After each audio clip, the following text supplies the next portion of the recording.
Encore une fois, merci d'avoir choisi le plateau de Aminata.com.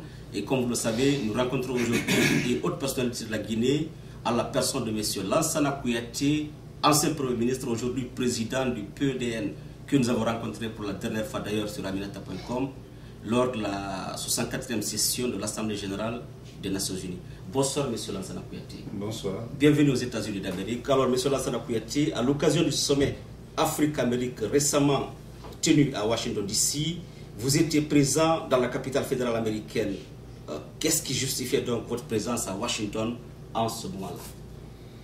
Je voudrais d'abord vous remercier de m'avoir permis de faire cette interview.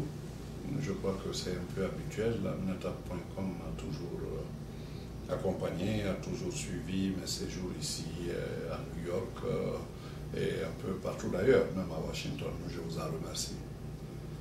Pourquoi ma présence au sommet? Je commencerai par dire que ce n'est pas une situation particulière. Souvenez-vous qu'il y a plusieurs sommets Afrique. Vous avez le sommet Japon-Afrique. Nous avons le sommet Chine-Afrique. Nous avons le sommet France-Afrique. Nous avons le sommet Europe-Afrique. Et nous avons le sommet Amérique latine-Afrique. Pour les États-Unis, c'est la première fois. Et c'est précisément parce que c'est la première fois et avec un schéma un peu singulier que je suis là. Parce que les autres sommets sont tous officiels. Et c'est la première fois qu'on le fait de façon sectorielle. Les hommes d'affaires sont impliqués, la société civile est impliquée, et secteur par secteur, la principale réunion ne cache pas, n'est-ce pas, les autres. C'est ce qui fait que cette réunion a été préparée d'abord, non pas par les chefs d'État, mais par différentes composantes de la société africaine et au niveau des grandes ambassades des États-Unis. Dès lors que j'ai été convié à Paris à une réunion préparatoire de ce sommet, alors il devenait normal que je sois invité.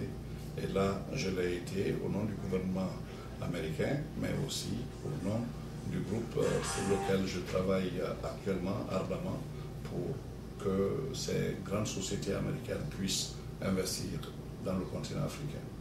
Et vous, en tant que leader africain, qu'avez-vous tiré réellement de ce sommet? De ce sommet, je tire la leçon essentielle d'abord d'une sorte de décentralisation, d'une sorte de déconcentration, ce qui a été une très bonne chose parce qu'il y a eu des réunions sectorielles. Je suis notamment intervenu dans un des secteurs clés aujourd'hui pour l'Afrique. Le problème de l'électricité, n'est-ce pas, s'oppose partout.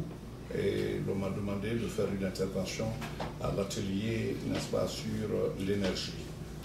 C'était une très bonne chose. Et ensuite, il y a eu d'autres sommets comme ça, d'autres rencontres comme ça, au niveau ministériel, et des dîners au cours desquels nous avons eu à échanger. Je crois que ce n'était pas concentré comme les sommets qui se tiennent et dont je viens de mentionner la liste. Et ça, c'est une chose importante. La deuxième chose, c'est de pouvoir mettre un lien très fort entre la sécurité, le développement, et dans le développement, le problème des infrastructures. Je crois que c'est une chose absolument nécessaire. Tout le monde sent que c'est le tour de l'Afrique. Tout le monde sent que les autres marchés sont plus ou moins congestionnés et qu'il est temps, n'est-ce pas, de s'intéresser à ce continent qui bouge, à ce continent qui bénéficie aujourd'hui du retour de ses fils, dont certains ont un know-how avéré. Alors, je crois qu'il faut saisir cette opportunité. Vous savez, pour moi, que le développement, c'est une question de rotation. Quand on va dans le tréfonds de l'histoire, on commencera par l'Afrique. Et si on va en Afrique, on commencera par l'Égypte. Même avant l'Égypte, déjà, l'Empire du Mali avait fait, n'est-ce pas, c'était au XIIe, XIIIe siècle, mais c'était déjà un empire qui était sur la voie de la prospérité. Vous le savez autant que moi que l'homme le plus riche de tous les temps, et cela est accordé, vous pouvez aller, vous êtes un homme de communication, vous pouvez trouver ça dans toutes les statistiques, l'homme le plus riche de tous les temps jusqu'à aujourd'hui, c'est Kankou Moussa, dont la richesse actuel est estimé à 400 milliards de dollars. Bill Gates n'a pas atteint ça. D'autres n'ont pas atteint ça depuis, n'est-ce pas, qu'on a commencé à faire les top 10 des riches. Alors, l'Afrique a eu son moment, mais qui a été éclaboussé par la colonisation, par l'esclavage, etc., etc. Et ensuite, on est remonté vers la Grèce, n'est-ce pas, vers la petite Crète, de la Crète vers la Chine, de la Chine retour en Grèce, Grèce Rome, Rome l'Europe, l'Europe l'Amérique, etc., etc. Le tour de l'Afrique est en train de revenir. Le tour de l'Afrique est en train de revenir, c'est la voix du président du PDN, l'ancien Premier ministre, M. Lansana Kouyaté. Nous quittons l'Amérique, nous allons partir à Conakry. Alors, la dernière fois que nous avons rencontré M. Lansana Kouyaté, on parlait de force vive et de force patriotique. Aujourd'hui, on parle d'opposition parlementaire, d'opposition extra-parlementaire, de ceux qui ne sont ni de l'une ni de l'autre. Quelle est la vision du PDN aujourd'hui par rapport à la situation que nous traversons en Guinée, situation politique bien sûr? Vous avez évoqué l'opposition parlementaire, l'opposition extra-parlementaire. Je voudrais dire que tout cela n'est que question de sémantique. L'opposition parlementaire, c'est quoi? C'est ceux qui participent à l'Assemblée. L'opposition extra-parlementaire a-t-elle besoin de se faire appeler extra-parlementaire pour être opposition? Vous savez très bien que vous avez des partis à travers le monde, dans les pays de démocratie, qui n'appartiennent pas au Parlement, mais qui ne se font pas appeler opposition extra-parlementaire. Il faut éviter les confusions. Parce que quand vous vous appelez opposition extra-parlementaire, on a tendance à croire que vous vous en prenez plutôt à l'Assemblée, au Parlement, alors que ce n'est pas le cas. Personne, ceux qui sont là-dedans, ceux qui ne sont pas là-dedans, personne ne conteste la validité de l'Assemblée. C'est une Assemblée nationale, unicamérale, ce n'est pas deux chambres, c'est une seule chambre. C'est pourquoi même l'appeler Parlement, c'est trop dire, c'est une Assemblée nationale. Alors, ceux qui n'y sont pas sont des opposants. Il y a une opposition républicaine à laquelle tout le monde doit participer. Ce n'est pas parce qu'on n'est pas à l'Assemblée qu'on se fait appeler opposition extra-parlementaire. Mon point de vue maintenant sur l'ensemble de toutes ces questions, l'Assemblée nationale est mise en place pour pouvoir être un contrepoids à l'exécutif, pour pouvoir défendre le peuple dans sa diversité, dans la diversité de ses localités. Ce n'est plus, n'est-ce pas, à l'exécutif de s'occuper de la défense, n'est-ce pas, préfecture par préfecture, commune par commune, lorsque les communes existent. Ce n'est pas à l'exécutif de se souvenir de tout ça. Mais là où l'exécutif oublie, alors le législatif est là pour leur dire attention, voilà les promesses que nous avons prises. Vous vivez dans un pays de démocratie et vous voyez bien comment le Congrès fonctionne. J'ai vu des congressmen américains aller jusqu'en Afrique, à la Banque africaine de développement en ce moment, pour faire campagne, pour pouvoir obtenir de l'argent, rien que pour les communautés africaines qui sont leurs électeurs. Donc, c'est cela la démocratie. À chaque institution son rôle, l'exécutif exécute, le législatif légifère. Mais est-ce que c'est le cas aujourd'hui? Je ne crois pas, parce que le législatif ne légifère pas. C'est encore M. Lansana Kouyaté du PDN. On va revenir sur la question qui fâche, celle qui dérange un peu les anciens premiers ministres, les audits. M. Lansana Kouyaté, il y a des milliards qui ont été injectés dans le projet Coton, qui aujourd'hui est un dossier qui, quelque part, certains pensent que M. Lansana Kouyaté ne peut pas dormir quand on en parle.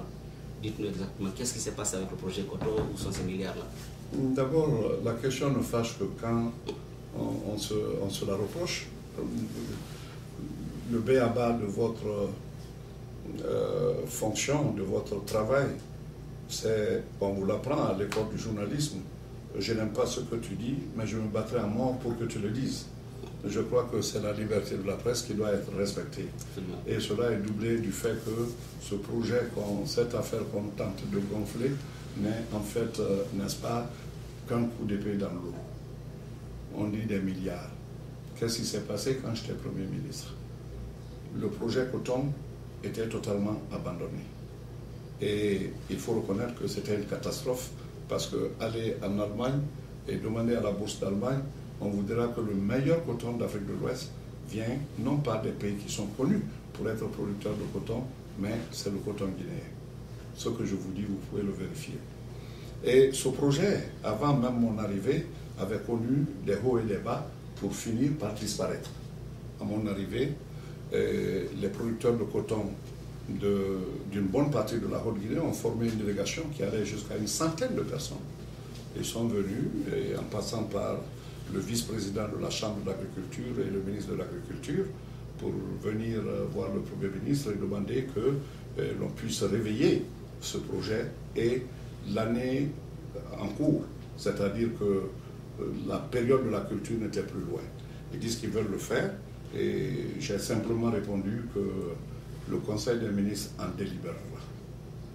Et ce que je vous dis là, vous pouvez le vérifier parce que c'était le gouvernement qui avait institué que toutes les délibérations du Conseil des ministres soient enregistrées. Tout est là-bas, enregistré. Tout ce qui se faisait comme débat avait été enregistré parce que j'ai dit il faut que la Guinée apprenne à laisser des traces, n'est-ce pas, de son histoire. Et enregistrer ces débats-là faisait partie de ça. Bon, ça a été discuté en Conseil des ministres. J'ai dit une chose simple, parce que c'était au moment où je luttais pour renforcer le franc guinéen et baisser les devises fortes. Et là, vous avez connu les résultats de cela. Quand j'arrivais, le dollar était à près de 7800 et 5 mois après, on est descendu jusqu'à 2500. Il a fallu d'ailleurs que je voie certaines catégories, telles que les anciens combattants qui avaient du mal, n'est-ce pas, parce que leur pension se faisait, n'est-ce pas, au cours du jour de l'euro. Or, l'euro baissait. Et les prix baissaient, mais pas à la même vitesse. Donc, il y avait eu quelque part un trop grand fossé, un gap entre ceux qui recevaient et ceux qu'ils pouvaient acquérir avec leurs revenus. C'est pourquoi nous avons, le Fonds monétaire et moi-même, nous avons situé le point d'équilibre à peu près à 3700, 4000. Et jusqu'à ce que je quitte, c'était ça. Alors, comme je ne voulais pas déranger la politique monétaire d'alors, j'ai dit qu'il est hors de question que la Banque centrale prête de l'argent pour le projet coton. Le débat est allé et il y avait le fonds routier qui était là. Un fonds qui ne servait vraiment pas à grand-chose. Parce que c'était une erreur que de tuer tout ce qu'il y avait comme subdivision des travaux publics à l'intérieur de nos pays. Au temps colonial, on n'avait pas des routes aussi bitumées, mais on n'avait pas des routes aussi dégradées. Parce que simplement, dans chaque préfecture, il y avait une subdivision des travaux publics et il n'y avait pas un fonds central qui était là, mais les fonds étaient totalement décentralisés au niveau des subdivisions qui étaient équipées et qui avaient des fonds pour s'occuper, n'est-ce pas, de l'entretien des routes. Ce fonds-là était là. Le ministre des Transports, le ministre des Travaux publics a indiqué qu'il a des fonds. Le besoin de toute cette structure de coton, c'était pour 3 milliards de francs guinéens. 3 milliards de francs guinéens. Ils l'ont exprimé ainsi. J'ai demandé expressément, officiellement, au ministre de l'économie et des finances de diriger une commission interministérielle comprenant le ministre des Travaux publics, le ministre de l'Agriculture, la Chambre de l'Agriculture, et de voir dans quelle mesure ce fonds, le ministre des Travaux publics peut faire un prêt de 3 milliards, n'est-ce pas, au ministre de l'Agriculture, au ministère de l'Agriculture. Après la récolte, que l'argent soit retourné. Voilà tout. Ça a été signé par eux. Je les ai commis à cette tâche. Ils se sont assis, ils ont planché. Tous les accords ont été dûment signés, dirigés par le ministre de l'économie et des finances. Là, ça va être le travail du Premier ministre. Et dans un deuxième temps, quand ils ont fait et que ça commençait à vraiment prospérer, le coton donnait très bien, les maladies ont commencé à venir. Les chenilles ont commencé à attaquer les cotonniers. Et finalement, ils sont revenus encore à la charge pour me dire que ça sera un travail perdu alors qu'on a déjà mis 3 milliards là-dedans. Je leur ai dit, écoutez, cette fois-ci, on ne mettra pas un sou. Mais par contre, les banques sont faites pour ça. Allez à la First Bank, qui est une banque agro-commerciale et qui a l'habitude de vous aider. Alors, je dis, le soutien qu'il faut donner, vous donner pour que cette banque vous accorde le crédit parce qu'ils avaient besoin encore de 3 milliards. Je dis, les ministres n'ont qu'à aller discuter avec le directeur de la First Bank qui serait à même de donner un crédit. Et là, c'est avec intérêt. Pour nous, c'est sans intérêt. C'est ce qui a été fait. La First Bank a accordé 3 milliards, en tout 6 milliards qui ont été donnés. Comment c'est fini? La récolte a été faite. Moi, j'ai vu les silos, n'est-ce pas, dans un magasin de Cancan, quand je suis parti lors d'une des visites, on m'a amené là-bas et j'étais vraiment heureux parce que vraiment, non seulement c'était un bon coton, mais du coton de bonne qualité. Mais quand on vendait tout ça, je n'étais même plus là au bureau. Mais ministre, comme vous le savez, contrairement à ce qui avait été dit dans l'accord tripartite entre le gouvernement, les syndicats et la société civile et puis les institutions républicaines d'ailleurs, tout ce qui avait été accordé, il était dit que le Premier ministre, quand il doit partir, il part avec tous ses ministres. Oui. Mais comme vous avez vu ce qui s'est passé, j'ai été limogé, les ministres sont restés, et c'est à eux maintenant de vendre ce coton. Et ils l'ont vendu. Dans quelles conditions? Je n'en sais rien. Il y a eu un jugement. Puisque vous semblez dire que ça fâche, ça ne fâche pas. Parce qu'il y a eu un jugement. Personne n'a entendu parler de Kouyaté dans ce jugement. Absolument. Personne. Pour le moment. Pour toujours. Parce que je suis absolument convaincu qu'ils n'entendront. Sauf quoi, ceux qui sont là-bas, ce n'est pas que je sois en de bons termes avec eux. Certains ministres, d'ailleurs, qui sont restés, ils allaient le dire. Écoutez, la Guinée est en train de s'amuser. On s'amuse. Même en clanant, n'est-ce pas, ces audits. Le président Alpha a dit à Dakar, et je me rappelle du temps de Conté, que même si on envoyait Bill Clinton pour être Premier ministre de Guinée, il va échouer parce que Conté est là. En ce moment, il avait un défi. C'était le défi de succession. Conté est parti. Maintenant, c'est des premiers ministres qui ne sont même pas à son niveau à lui. Moi, je n'ai fait que 15 mois. Et il s'attaque au Premier ministre. C'est pour relever un autre défi. Défi de justification de sa gestion de 3 à 4 ans. C'est tout. On revient avec toujours M. Lansana Kouyaté. Il est le président du PDN. Comprenez que c'est un parti politique. Donc, de la primature, M. Lansana Kouyaté se retrouve aujourd'hui dans l'opposition. On va revenir malheureusement. 2015 approche. Alors, il y a les fiançailles politiques, il y a les promesses, il y a l'ethnie, il y a la région, il y a le tout sauf Alpha Condé, il y a le tous pour Alpha Condé. Alors, je voudrais savoir la vision du PDN par rapport aux élections qui approchent. Tout sauf Alpha Condé, tout pour Alpha Condé, ethnie, ceci ou cela, cette bouillabaisse politique qu'on crée, qu'on peut appeler climat malsain au sein de la Guinée, tout cela ne peut être simplifié que par la transparence des élections. Faire ce qui est normal. Les Guinéens n'ont qu'à se poser la question si c'est dans ce climat-là qu'on va progresser. Si c'est au travers des ethnies qu'on va aller de l'avant. Si c'est au travers, n'est-ce pas, de la fixation sur tel ou tel sujet qu'on va aller de l'avant. Mais on n'a qu'à faire les choses comme... La Guinée est un pays anormal quand même. Anormal parce qu'on ne fait rien de normal.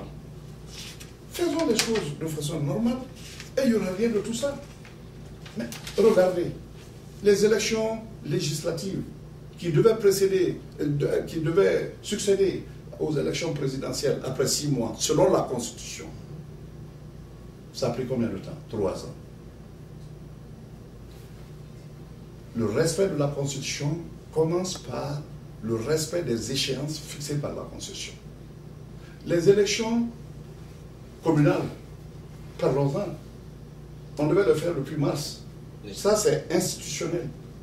Nous sommes bientôt au mois de septembre. On est le 40e aujourd'hui? Le 10 août. Le 10 août. Bientôt, on va vers septembre. Et on ira vers octobre, on ira vers novembre, on ira vers décembre. Personne ne parle de cela. La date n'est pas connue. Rien n'est connu. Parce que simplement, les maires qui sont là n'étaient pas les maires qui ont été élus. Ce sont des maires qui ont été nommés. Délégation spéciale. Délégation spéciale, ils ont été nommés. Mais la nomination s'est faite dans quelles conditions? Que dit la Constitution? Que disent les textes? Quand le tiers d'un conseil communal est en faute, a commis de fautes graves, la justice statue, les condamne Et dans ces cas, si c'est le tiers, alors le président de la République prend un décret pour mettre une délégation spéciale dont le mandat ne peut pas excéder 6 mois. Voilà les textes. Ils sont là-bas depuis 3 ans. Quand on tord le cou à la démocratie, quand on tord le cou à la Constitution, eh bien, le peuple vivra dans la bouillabaisse que vous avez tant décrit, avec beaucoup de pertinence d'ailleurs. Tout sauf ceci, tout sans ceci, tout pour ceci, tout ça là, c'est parce que on n'est pas encore clair. Le doute ne prie pas, on crée le doute partout. Et c'est ce qui vaut l'administration de Guinée. Je vais m'adresser 2 minutes. Sur Lansana Kouyaté, non pas l'ancien Premier ministre, non pas l'homme politique, mais l'intellectuel africain. La question c'est quoi? Sur le plan international, il y a des Guinéens qui ont la capacité de sauver des situations. Je vais prendre 2 cas au hasard. Un certain M. Lansana Kouyaté dans la crise ivoirienne, où il se faisait entendre. Je vais prendre le 2e cas. Récemment, dans la crise du Mali, il y a également un Guinéen à travers les médias qu'on reconnaissait, un certain Sékouré Sikondé. Alors pourquoi, au niveau de la Guinée, les intellectuels guinéens n'arrivent pas à sauver la Guinée? Quand c'est à l'étranger, c'est bon, ils sont capables vraiment de sauver des situations. Quand c'est au pays, ça ne marche pas du tout, ça ne va pas du tout. Alors, les intellectuels guinéens, pourquoi la Guinée est dans cette situation? La Guinée est dans cette situation parce qu'on n'est pas prophète sur soi. Parce que les Guinéens probablement n'accepteront pas de ces intellectuels ce que les autres accepteront d'eux. Vous avez parlé de réussite, vous pouvez citer d'autres cas, hein. Il y a d'autres cas. Partout où ils ont réussi, quand ils reviennent en Guinée, les Guinéens ne s'aiment pas entre eux. Voilà la vérité. Le succès, la réussite est un délit chez nous. Vous réussissez votre travail ici, allez en Guinée. Vous trouverez des gens qui vont vous traîner dans la boue. C'est aussi simple que ça. Pourquoi réussir ailleurs et ne pas réussir au pays? Chez soi. Parce que le prophète Mohammed sallallahu alayhi wa sallam, il a été chassé de chez lui. Et il a fallu qu'il aille ailleurs pour venir après, malgré tout ce que cela lui a fait comme déchirement. Il a conquis la Mecque, alors qu'il n'a même pas eu besoin de conquérir Médine. C'est comme ça. C'est dans la nuit des temps, vous prendrez n'importe grand, enfin, disons pas intellectuel, vous avez employé le mot, moi je ne suis même pas intellectuel, parce que le terme est galvaudé. Un fonctionnaire n'est pas un intellectuel. Le fonctionnaire, tu suis un schéma qui est déjà tracé et on te dit que la règle de conduite des affaires, c'est comme ça, la règle administrative, la règle financière, la règle... Tu as un schéma. Or, l'intellectuel, c'est celui qui vit de son intellectuel. Le peintre est un intellectuel. L'artiste est un intellectuel. Le chorégraphe est un intellectuel. L'écrivain est un intellectuel. Parce qu'ils ne sont pas limités, ils ne sont pas encadrés. Mais prenons la société, disons l'élite. L'élite, qu'elle soit politique, qu'elle soit commerciale, qu'elle soit, n'est-ce pas, militaire, toute élite guinéenne, ceux qui peuvent donner ailleurs, quand ils viennent chez eux-mêmes, ça ne réussit pas. Alors, c'est une question fondamentale. Il y a un problème de société en Guinée. Est-ce que la nation guinéenne vit aujourd'hui comme une nation, comme nous le souhaitons, comme vous pouvez le souhaiter? Je dis non. Je dis non. Parce que la nation, ça ne veut pas dire la diversité. Le racisme ne veut pas dire être pour sa race. L'ethnicisme ne veut pas dire aimer son ethnie. L'ethnicisme, le racisme, ça consiste à dire que l'on est supérieur aux autres ethnies. Vous pensez pourquoi la guerre a été faite contre Hitler? Tant qu'il disait la race aryenne, personne n'était opposé. Mais il a dit qu'ils étaient supérieurs aux autres. Voilà comment il a été combattu. Parce que le nazisme a rimé avec le racisme. Mais on peut être soussou, aimer un soussou. On peut être peu, l'aimer un peu. Le malinqué peut aimer le malinqué. Le Kissien peut aimer le Kissien. Mais le Kissien ne doit pas croire qu'il est supérieur au malinqué ou au peul ou au soussou. Et le soussou ne doit pas croire qu'il est supérieur au malinqué ou au peul. Et le malinqué ne doit pas croire qu'il est supérieur au soussou ou au peul. Voilà la vérité. C'est tout simple. Elle est tout simple. Quand on veut bâtir une société, Ce n'est qu'avec la rupture. On ne progresse qu'en faisant une rupture des habitudes, des mauvaises habitudes. La Guinée n'arrive pas à faire ça encore. Donc, Lansana qui a participé à la Côte d'Ivoire, dont on entendait parler de lui, mais je serai à fond en Guinée parce qu'on ne m'entendra pas. Donc, bientôt... Vous savez très bien, pour le second tour, on a été obligé d'aller prendre quelqu'un du Mali. Oui. Ça s'est fait au vu sur le tout le monde. Il y avait des gens qui étaient capables de le faire. On ne pouvait pas trouver un seul homme honnête. Guinée. C'est une question, hein? Une grande question que M. Lansana Kouyaté nous pose. On va essayer, ça tire vers sa fin parce que je le rappelle que les militants et sympathisants du PEDN et les amis de M. Kouyaté se bousculent à la porte justement pour venir rencontrer. Nous sommes à New York, et bien en ce mois d'août. L'avant-dernière question, M. Lansana Kouyaté, est-ce qu'il est facile d'être opposant respectable en Afrique? Non. Non. Il n'est pas facile d'être opposant. Parce que, quand vous dites l'Afrique, oui, dans beaucoup de pays africains, mais je vais vous citer des cas qui vont vous étonner. Au Cap-Vert, il est facile d'être opposant. Au Botswana, il est facile d'être opposant. À l'île Maurice, il est facile d'être opposant. Seychelles, à qui la Guinée a donné même des cadres à son indépendance, aujourd'hui il est facile d'être opposant. Parce que simplement, être au pouvoir n'est pas une fin en soi. Quitter le pouvoir n'est pas une fin en soi. Tant qu'on définit le pouvoir par rapport à ce qu'on a et ce qu'on n'a pas, c'est-à-dire quand on a le pouvoir, on a tout. Quand on n'a pas le pouvoir, on perd tout. Tant que c'est cela, alors être opposant devient difficile. Au lieu de laisser les initiatives s'exprimer, que ceux qui sont dans la forge puissent parvenir à travailler. Les forgerons, c'est eux qui ont fait les automobiles. Qui est forge? C'est un forgeron. Qui a travaillé pour aboutir au véhicule. Les griots, on en parle chez nous. Parlons-en. Quelle est la seule... Si on devait considérer ce groupe comme étant un groupe qui chante et qui danse, alors ceux qui dansent ici aujourd'hui, les Beyoncé et autres, iraient dans nos pays, on va dérouler le tapis rouge pour eux. Ce ne sont pas des griots, ils chantent pour pouvoir gagner de l'argent. Quand on valorise un travail et qu'on le laisse à la portée de tous, alors il y a progrès. Il y a progrès. Mais tout cela se ramène aux politiques chez nous. Parce que simplement, on ne veut pas permettre l'épanouissement des gens. Il y a des gens dans ces pays-là, vous savez, vous leur donnerez des milliards pour qu'ils soient présidents, ils diront non. Mais à qui vous allez le dire en Guinée, il va dire oui. Il va dire non. C'est parce qu'il sait que c'est là qu'il faut gagner l'argent. Parce qu'on ne permet à personne, on ne permet pas aux métiers libéraux de s'épanouir, où on peut s'enrichir. Quand les Guinéens comprendront tout cela, je ne tiens pas les propos d'un politicien, hein. Moi.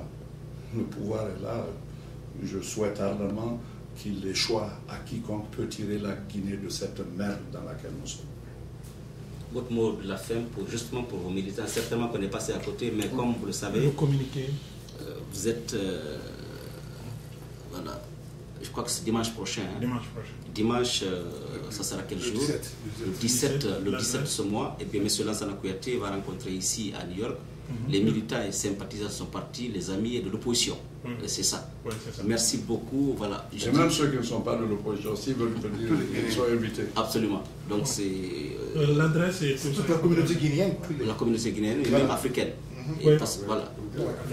C'est ce qui fait que nous partons maintenant pour demander à M. Lansana Kouyaté ce mot de la fin, tout simplement. Certainement que nous sommes passés à côté, mais comme c'est un homme de médias qui accepte souvent et toujours d'ailleurs de se prêter à nos questions, merci à lui. Votre mot de la fin à vos militants et sympathisants qui nous suivent ici. J'irai au-delà de mes militants et sympathisants, vraiment. Je parlerai aux Guinéens, les yeux dans les yeux. Je dirai aux Guinéens que les fautes sont quasiment équitablement reparties du sommet à la base. Un peuple n'arrive à ses fins que quand il accepte le minimum de sacrifice et d'éthique et de morale. Aujourd'hui, vous avez des navétanes qui n'ont même pas d'idéal, qui quittent ici, qui vont là, qui quittent là, qui va. Et quand quelqu'un vient au pouvoir, on dit ah c'est lui qui a le pouvoir. On laisse le destin au destin. On pense qu'on doit se soumettre. Se soumettre à sa décadence, c'est ne pas exister. Vous vivez dans un pays où l'indépendance a été acquise par la volonté des gens qui n'avaient pas un seul sou. Vous le savez autant que moi, sinon plus, parce que vous avez vécu ici beaucoup plus longtemps que moi. Le fameux Tea Party qui a été créé à l'époque, ce Tea Party est venu de Boston. L'Angleterre était toute dominante, mais elle avait pour principale activité, cette Angleterre, la vente du thé. Et c'était l'économie, ça, c'était les bases de l'économie. Mais quand les Américains, il n'y avait pas d'armée, ils se sont constitués quasiment en milice. Ce sont des Américains lambda qui se sont levés pour faire mal à l'Angleterre. Commençons par ça. Et ils ont vidé des bateaux. Ils ont pris des cargaisons de thé pour les jeter. C'est la lutte, c'était le départ de la lutte pour l'indépendance des États-Unis.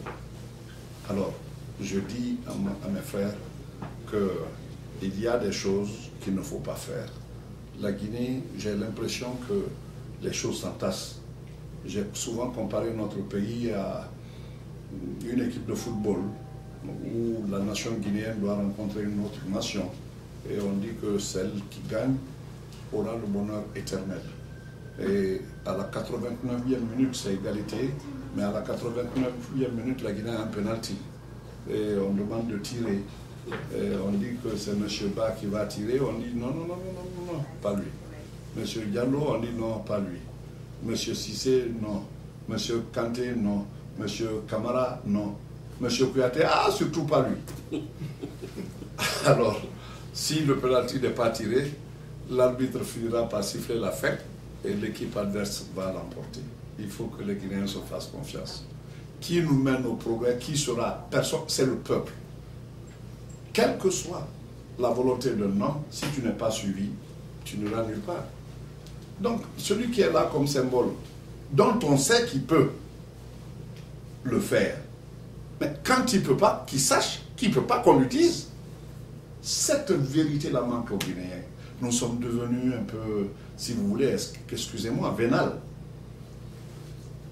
J'ai vu des gens, j'ai entendu un jour quelqu'un qui parlait, mais il parlait avec tellement de conviction, c'était un syndicaliste. J'ai été épaté parce que je n'avais pas l'habitude d'entendre de telles choses. Je l'ai fait venir chez moi, quand je n'étais plus Premier ministre de toutes les façons, je n'avais pas de parti non plus. Je l'appelle, je le félicite, je dis mais il faut qu'il y ait une masse critique d'hommes comme ça. Il m'a dit Excellence, attendez. Il est allé à sa voiture, il a pris, il est venu avec un emballage et il a défait.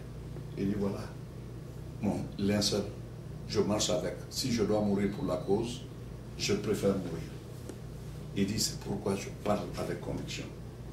Une semaine après, tout ce qu'il disait, je l'ai entendu dire le contraire. Et moins d'un mois après, il était membre du gouvernement. Voilà les Guinéens tels qu'ils sont. Je parle des Guinéens de maintenant, parce que les Guinéens d'avant l'indépendance, jusqu'aux années 60, c'était des gens respectables, parce qu'ils respectaient l'éthique. Je dis tout ça là à mon peuple, sans langue de bois, qu'importe comment on le recevra. Mais je n'enregistrerai pas à mon propre niveau que je mente à ce peuple. C'est un grand peuple qui peut être grand, plus grand encore que tout cela. Oublions nos richesses, parce que la richesse, la première richesse, c'est d'abord l'homme. Si nous pensons que tous les pays qui se sont développés récemment, les pays des Émirats, Dubaï, qu'est-ce que Dubaï a? Ils n'ont pas de pétrole, ils n'ont rien. Rien. Ce sont des jeunes qui ont été formés, qui ont suivi de bons cours, qui sont rentrés avec un know-how, une connaissance, et qui ont fait la révolution de Dubaï. On ne peut pas le faire, ça? On peut le faire. Bon, alors, c'est mon message à eux, et en vous remerciant d'avoir pris ce temps pour m'interviewer.